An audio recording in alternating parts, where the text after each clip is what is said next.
வணக்கம். நான் உங்கள் ஜெயா. இன்றைக்கி நம்ம இந்த வீடியோவில் 8 தொகையில் நற்றிணையை பற்றி பார்க்கலாம் வாங்க.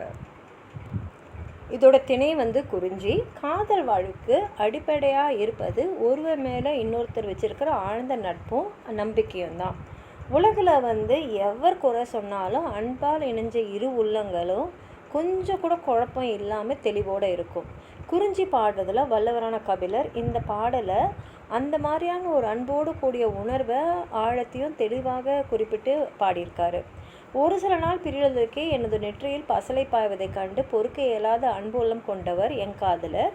அவர் எப்படி என்னை நிரந்தரமாக பிரிய துணிவார்னு தலைவியோட கேள்விக்கு பதில் சொல்ல முடியாமல் தோழியை அமைதியாக இருக்க சொல்கிறது தான் அந்த உண்மையான காதல். அது தவிர வேறு என்ன அப்படின்ற மாதிரி தான் அந்த பாடல் அமைஞ்சிருக்கு. பாடல் நின்ற சொல்லர் நீடு தோன்று இனியர் என்றும் என் தோல் பிரிவு அறியலரே தாமரை தன் துவாது ஊதி மீமிசை சாந்தின் தொடுத்த தீம் தேன் போல. அதாவது தோழியே, என் காதலர் அவர் சொன்ன சத்தியத்தை காப்பாற்றும் உண்மையானவர். பழகிய காலம் தொட்டு எப்போதுமே மாறாத இனிமையானவர். இதுவரை என் தோள்களை பிரிந்து வாழும் துன்பத்தை அறியாதவர். தேனீகள் எப்படி குளிர்ந்த தாமரை மலரோட மகரந்த உறிஞ்சி எடுத்து உயர்ந்த சந்தன மரத்துடைய கிளையில் உயர்ந்த ஒரு தேன் கூட்டை கட்டுமோ, அந்த தேன் அப்போது எவ்வளோ சுவையானதாக எவ்வளோ மதிப்பானதாக இருக்கும்.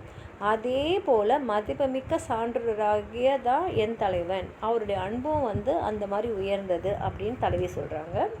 புறைய மன்ற புறையோர் கேண்மை நீரின்றி அமையா உலகம் போல தம் இன்று அமையா நம் நயந்தருளி நறுநுதல் பசத்தல் அஞ்சி சிறுமை உருபுவோ செய்பு அறியலரே. அதாவது உயர்ந்த குணங்களை கொண்ட என் தலைவர் என்னுடைய காதல். நீர் இல்லாமல் எப்படி இந்த உலகத்தால் இயங்க முடியாதோ அதே போல் தலைவனாகி அவன் இல்லாமல் என்னால் வாழ முடியாதுன்னு அவருக்கு அது தெரியும்.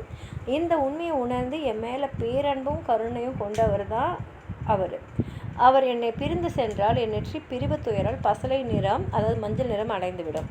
எனக்கு அத்தகைய துன்பத்தை தர அவர் எப்போதுமே அஞ்சுவார். எனவே என்னை விட்டு பிரிந்து செல்லும் சிறுமை, அதாவது துன்பத்தை எனக்கு தரக்கூடிய ஒரு செயலை, இந்த மாதிரி காரியத்தை அவர் கனவுல நினைக்க மாட்டார்.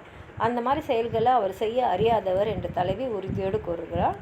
இந்த துறை பிரிவுணர்வை தோழிக்கு தலைவி சொல்லியது. அதாவது தலைவன் பிரிய கருதுனதை தெரிஞ்சுக்கிட்ட தோழி அதை தலைவியிடம் கூறுறதும், அதற்கு தலைவி இன்றியமையாத என்னை வருந்தும்படி விட்டு பெறுகின்ற அத்தகைய குறைபாடு இல்லாதவர் என் தலைவன் சொல்லிட்டு தலைவரை புகழ்ந்து கூறுவதாக அமைந்த பாடல் இது. இதோடைய அருஞ்சொல் பொருள் பார்த்திங்கன்னா, தாதுன்னா மகரந்தம், மீமிசைன்னா மேலே மிக உயரத்தில், சாந்துன்னா சந்தன மரம், புறையோர்னா உயர்ந்தோர், நூதல்னா நெற்றி, பசத்தல்னா பசலை பாய்தல். அதாவது தலைவர் நெற்றியில் உள்ள ஒளி தலைவனை பிரிவதால் மழுங்கி தோன்றதுனால இதனை மாமை அப்படின்றதும் பொன் எனவும் சொல்லுவாங்க. அதாவது பொன் நிறமாக மஞ்சள் நிறமாக மாறிடும்னு. நயந்தனா விருப்பம் கொண்டு, செய்பு அறியலார்னா செயலை செய்ய மாட்டார்னு அர்த்தம். உங்களுக்கு அதாவது சொல்லணும்னு நினச்சிங்கன்னா கீழே இருக்கிற கமெண்ட் பாக்ஸில் எழுதுங்க. இந்த வீடியோவை லைக் பண்ணுங்கள், உங்கள் ஃப்ரெண்ட்ஸோடு ஷேர் பண்ணுங்கள். சப்ஸ்கிரைப் பண்ணாதவங்களாம் ப்ளீஸ் சப்ஸ்கிரைப் பண்ணி சப்போர்ட் பண்ணுங்கள். நன்றி.